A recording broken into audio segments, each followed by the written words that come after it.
আসসালামু আলাইকুম। সবাই ভালো আছেন, ভালো থাকেন এটাই আশা করি। তবে শেয়ার করেন, মানুষের দেখার তো করে দিয়েন, সবাই ভালো থাকেন। তবে না দেখা যায়েন গা এটি ভালোই বলি। তবে মনে করেন এখন মনে করেন যে গাজীপুরে যে ঘটনা ঘটছে, তো মনে করেন যে এখন মনে করেন যেভাবে সারা বাংলাদেশ রেট দিতেছে, সবার জন্য যারা অপরাধ করে সবাইরই ধরেন। শুধু মনে করেন যে আওয়ামী লীগের রূপে ক্ষিপ্ত হয়ে আওয়ামী লীগের ধরবেন, আওয়ামী লীগ সন্ত্রাসী, যারা সন্ত্রাসী হ্যাঁ ধরেন, এতে কোনো অসুবিধা নেই।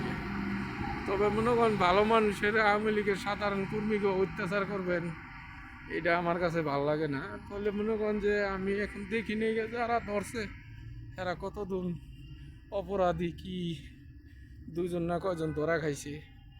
তবে বড় এই টুকটাক এলাকার নেতা আর কতজন ধরা খাইছে আজকে খবর পাইলে সব মনে করেন কইতার। তো মনে করেন যে সবাই যারা যারা অপরাধ করে হ্যাঁ গো সাজা দিয়েন, এতে আমাকে কোনো অসুবিধা নেই। যে আওয়ামী লীগ করলো, যে আওয়ামী লীগের সুর ডাকাইতে গো সাপোর্ট করতে গো, এইটার কোনো পছন্দ নেই।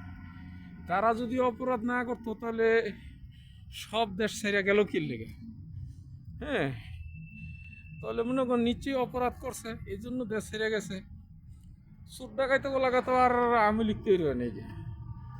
সুর ডাকাইতেরা মনে করেন যে ওই জুলুম করছে, এলাকার মানুষের বিরক্ত করছে, এই জন্য মানুষে এখন ক্ষিপ্ত হয়েছে, মানুষে দেখতারে না।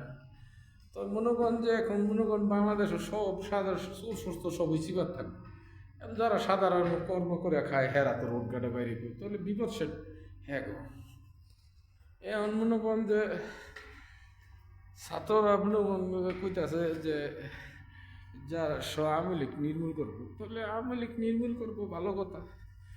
আওয়ামী লীগের যদি 2 কোটি, 2.5 কোটি, 3 কোটি সাপোর্টার আছে, সেগুলো নাগরিকত্ব বাধ্যা দেখ, তাহলে নির্মূল হয়ে যাইব না। তাই মনে করেন যে এরা দেশ আজাদ করছে, এরা আজাদ করে থাক। 2 কোটি, 3 কোটি লোক যা আছে, এটির দরকার কি আছে? হ্যাঁ, অনেক 1 লাখ 2 লাখ লোক আছে চোর চোর, এই চোরগুলো লাগা তো আর দেশে থাম যাইব না। চোরগ যন্ত্রণায় ঘুমান যাইব না। নারায়ণগঞ্জ আইবি তো বলাই নাই, যারা চুরিদারি করছে হেরা সেনা পলাইছে। তো ভালো থাকতেন, আল্লাহ।